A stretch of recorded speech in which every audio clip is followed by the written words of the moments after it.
Assalamualaikum warahmatullahi wabarakatuh. Halo semuanya, perkenalkan saya Eka Nur Septiani dari jurusan Ekonomi Syariah kelas 3A Universitas Islam Siber Syekh Nurjati Cirebon. Di sini saya akan membuat video tentang analisis konsep kaidah dalalah yang jelas sebagai landasan hukum Islam di era modern, yang merupakan salah satu materi di mata kuliah Usul Fikih dan Qawaid Fiqhiyah dengan dosen pengampu Dr. Haji Ahmad Otong Bustomi LCMAG. Perkembangan zaman modern sekarang ini yang ditandai dengan kemajuan teknologi, globalisasi, dan perubahan sosial banyak menimbulkan berbagai persoalan baru dalam kehidupan umat Islam yang memerlukan penetapan hukum. Kondisi ini sering memunculkan beragam penafsiran terhadap nas Al-Quran dan hadis. Bahkan tidak jarang terjadi perbedaan pandangan yang disebabkan oleh pemahaman lafaz yang kurang tepat. Oleh karena itu, diperlukan kaidah usul fikih yang mampu menjaga kejelasan makna nas agar penetapan hukum Islam berada dalam koridor syariat. Salah satu kaidah penting dalam hal ini adalah kaidah dalalah yang jelas, yang biasa disebut juga dengan kaidah dalalah wadi. Dalalah wadi ini berperan sebagai dasar dalam memahami hukum Islam secara tepat di tengah dinamika kehidupan modern saat ini, khususnya dalam masyarakat Indonesia. Dalalah secara etimologis atau bahasa berasal dari kata dalla yadullu, yang berarti menunjukkan, memberi petunjuk atau mengantarkan kepada sesuatu. Secara terminologis atau istilah, dalalah ini merupakan petunjuk suatu lafaz terhadap makna yang dipahaminya baik secara jelas maupun melalui proses pemahaman tertentu. Berdasarkan tingkat kejelasannya, para ulama membagi dalalah menjadi dua kategori utama. Yang pertama itu dalalah jelas, yang biasa disebut dengan dalalah wadi. Yang kedua itu dalalah yang tidak jelas, atau biasa disebut dengan dalalah ghair wadi.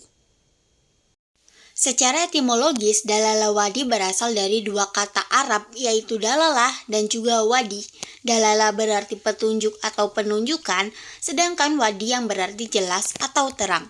Secara terminologis, dalalah wadi adalah petunjuk lafaz dalam nas Al-Quran atau hadis yang menunjukkan makna hukum secara jelas, tegas, dan langsung, sehingga tidak memerlukan penafsiran tambahan atau takwil yang mendalam.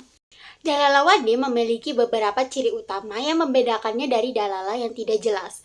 Yang pertama, lafaz maknanya dapat dipahami secara langsung dari susunan katanya, tanpa membutuhkan penjelasan tambahan. Yang kedua, lafaz tersebut tidak memerlukan takwil karena maknanya sudah pasti dan tidak membuka kemungkinan penafsiran ganda. Yang ketiga, dalalah wadi ini dapat dijadikan dasar hukum secara langsung, karena kejelasan maknanya memberikan kepastian dalam penetapan hukum Islam. Yang keempat, kejelasan makna dalam dalalah wadi ini membuatnya tidak menimbulkan perbedaan pendapat yang signifikan di kalangan para ulama. Dalalah wadi memiliki beberapa tingkatan berdasarkan tingkat kejelasan makna lafadznya. Ulama Hanafiyah membagi dalalah wadi ini menjadi 4 kategori. Yang pertama dhohir, yang kedua nas, yang ketiga mufasar, dan yang keempat muhkam. Yang pertama ada dhohir. Secara etimologis atau bahasa, kata dhohir ini berarti jelas, tampak, atau nyata. Sedangkan secara terminologisnya atau istilah dalam usul fikih, dhohir ini berarti lafaz yang maknanya dapat dipahami secara langsung dari teks nas tanpa memerlukan penjelasan tambahan, namun masih memungkinkan adanya penafsiran lain atau takwil apabila terdapat dalil yang lebih kuat. Yang kedua ada nas. Secara etimologis, nas ini berarti jelas, tegas, dan menampakkan maksud.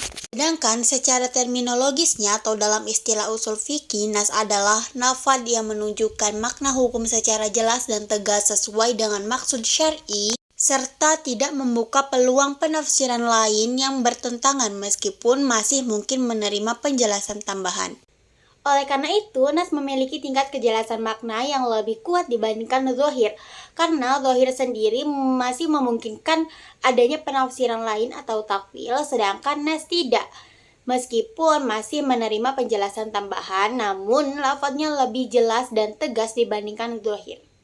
Yang ketiga ada mufasar. Secara etimologis, mufasar berarti yang dijelaskan atau yang diterangkan secara rinci. Sedangkan secara terminologis, mufasar adalah lafaz yang maknanya sangat jelas karena telah disertai penjelasan atau perincian sehingga tidak mengandung kemungkinan penafsiran lain dan tidak memerlukan takwil. Yang keempat ada muhkam. Muhkam secara etimologis atau secara bahasa berarti kokoh, kuat, atau tetap. Sedangkan secara terminologis, muhkam adalah lafaz yang menunjukkan makna hukum secara paling jelas, tegas, dan pasti, serta tidak menerima penafsiran lain, takwil maupun kemungkinan nasak. Jadi, dhahir adalah lafaz yang maknanya tampak jelas tapi masih memungkinkan ditakwil, sedangkan nas menunjukkan makna yang lebih tegas dan memiliki kemungkinan kecil untuk ditakwil. Mufasar memiliki makna yang sangat jelas dan tidak menerima takwil, namun masih memungkinkan dinasak. Sedangkan muhkam adalah lafaz yang maknanya paling jelas, tegas, dan juga pasti, serta tidak menerima takwil maupun nasak sehingga biasanya dijadikan dasar hukum Islam yang paling kuat. Di era modern saat ini, ketika perubahan sosial, teknologi, dan budaya berlangsung sangat cepat, kaidah wadi atau dalalah wadi ini berperan menjaga otoritas hukum Islam agar tidak tergerus oleh penafsiran subjektif. Dalalah wadi berfungsi memastikan bahwa pemahaman terhadap nas Al-Quran dan hadis tetap berada pada makna yang jelas, tegas, dan tidak ambigu, serta menegaskan bahwa lafaz yang maknanya sudah jelas tidak boleh ditakwil secara berlebihan atau diubah hanya karena adanya perubahan zaman. Contoh kasus di Indonesia saat ini, dalalah wadi ini bisa terlihat jelas perannya dalam persoalan ekonomi digital. Marak sekali pinjaman online ilegal. Dalam Al-Quran, larangan riba sudah jelas. Kasus pinjaman online atau biasa disebut dengan pinjol ini yang menerapkan bunga tinggi dan denda berlipat tetap termasuk riba karena memberatkan dan merugikan peminjam. Dalalah wadi ini membantu kita memahami bahwa perubahan cara dan media transaksi tidak mengubah hukum yang sudah tegas dalam Islam. Begitu juga dalam bermedia sosial, penyebaran hoaks, fitnah, dan juga perundungan sosial itu dilarang dalam Islam karena larangan tersebut sudah jelas-jelas ada di dalam nas Al-Quran dan hadis. Dalalah wadi juga relevan dalam masalah keadilan sosial dan korupsi yang masih sering terjadi di Indonesia. Dalam Islam, secara jelas memerintahkan keadilan dan amanah serta melarang perbuatan zolim. Karena hal tersebut, menerima suap tetap haram meskipun disebut dengan istilah lain seperti uang terima kasih atau biaya tambahan. Dalalah wadi ini menegaskan bahwa yang dinilai adalah perbuatannya, bukan istilah yang digunakan. Baiklah, sekian video penjelasan materi dari saya. Kurang-kurangnya mohon maaf.